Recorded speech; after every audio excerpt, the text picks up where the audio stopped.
Daniel Boulud, he's the world's greatest restaurateur.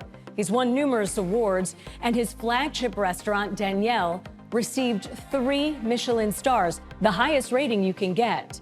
Raised on his family's farm near Lyon, France, Chef Boulud grew up surrounded by nature, immersed in the seasons and the bounty of the earth. His move to New York City married his love for his culture and the electricity of the city. And the results? A legacy unmatched by any other. Chef, thank you so much for being here. It is a huge honor for us to have you in the Reach TV studios. Thank you. I want to talk about where it all began. Your passion for food started when you were a teenager. You were apprenticing in some of these amazing kitchens in France. Tell us about where that passion comes from. That was a very long time ago, but still remember like yesterday. And I think it started because I grew up on the farm as a young kid, and I was surrounded by food seasonally, and the excitement of each season, each harvest was very important. And I had a chance to start in one of the best restaurants in Lyon at the age of 14, so I could combine school and work at the same time. Wow. It was an apprenticeship. It was very exciting because I met some of the greatest chefs in the world. Every morning I will go to the farmer's market and I will be in charge of carrying the cases of, vegetable and fish.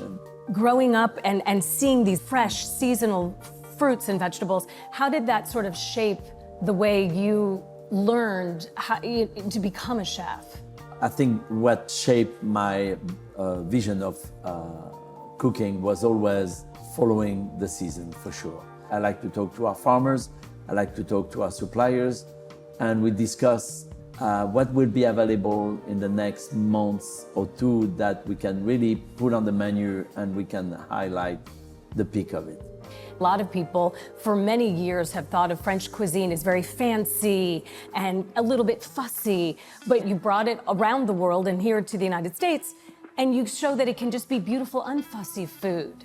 French cuisine is no more fussy than Italian or Spanish. At one point, I think French cuisine was dominating around the world. Right. The only thing you really knew was about the fancy French restaurant in that town. Today, you have not only fine dining restaurant, but you have also bistros, and you have patisserie and boulangerie, which are very typically French and are represented all over the world. We always think, oh, French cuisine is heavy, cream, butters, and sauces. Right. But it is always with such a balance to try to really capture the highest combination of taste and texture and harmony in a dish. I don't think the Italians are cooking any lighter than us, that's for sure.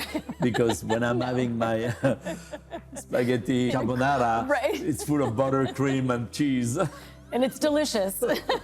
When you came to the United States, when you decided you were going to move to New York, what was it about the French cuisine that you wanted to bring to the U.S.? When I arrived in the U.S., I was sort of on the crest of the wave of Nouvelle Cuisine, and all the young French chefs at the time who had launched a new movement that really defined a new training, a new freedom in a way of expressing French cuisine. Of course, I knew I was not in France, and I knew that I was not trying to be just French, but at the same time, it's my heritage, it's my DNA, and I wanted to make sure that if I were going to be one of the French chefs in America, I'd be one of the best.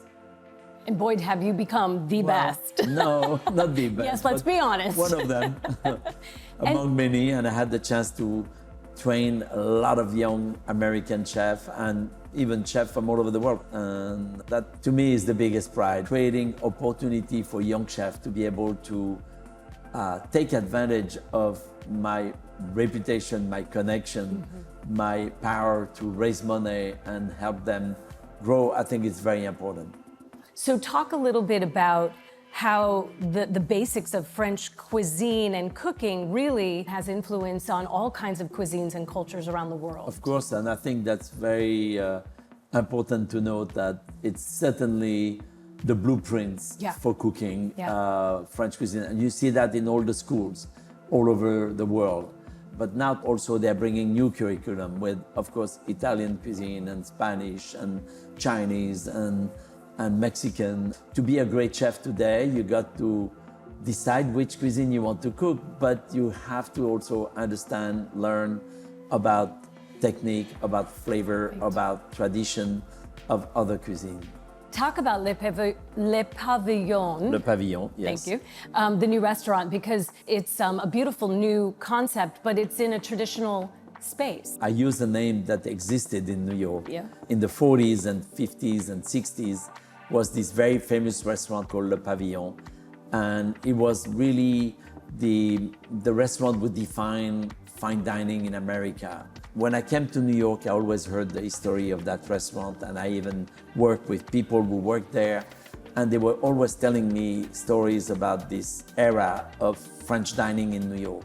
Yeah. And so that was a great combination to be able to create in another century, in another millennium even, but I wanted that to be more contemporary. Yeah. So it's no reference to the food as much as inspiration about the food. So finally, you have 2 restaurants with 2 Michelin stars. You have been wildly successful. You've gotten the highest awards from your peers, from your government back home. Are you tempted to say, you know what, let's just call it a day and I'm going to go sail away to an island? Chef of my generation, such as my dear friend Thomas Keller, who has his restaurant here also in Miami, we all believe we should find an island that we should all buy and live there and Can I cook for each visit? other. Can I visit? Are you taking visitors? Yeah, we will be very selective. No, but until then, no, it's not in the program, and I think I have opportunity to not only keep growing with my team, but to keep bringing new things. New York, my anchor is New York, of course, and it'll always be. But at the same time, I felt that if I'm gonna leave France, I'm going to want to stay French, and I'm going to want to continue to promote my country through cuisine, of course, and through the art, in a way. It has been the story of my life, and it'll continue. It's a passion you just can't let go of, and we appreciate that. It's a passion, and at the same time, I think it's not only a responsibility, but it's also an opportunity to keep sharing what we love in many different ways. Well, thank you so much. Thank you for giving us your amazing cuisine, your culture, your inspiration, and for being here at Reach TV Studios. We appreciate you so much. Thank you. Thank you, and I look forward to see you in New York or Yes, save me a table and a space on Absolutely. the island. Absolutely. Thank you.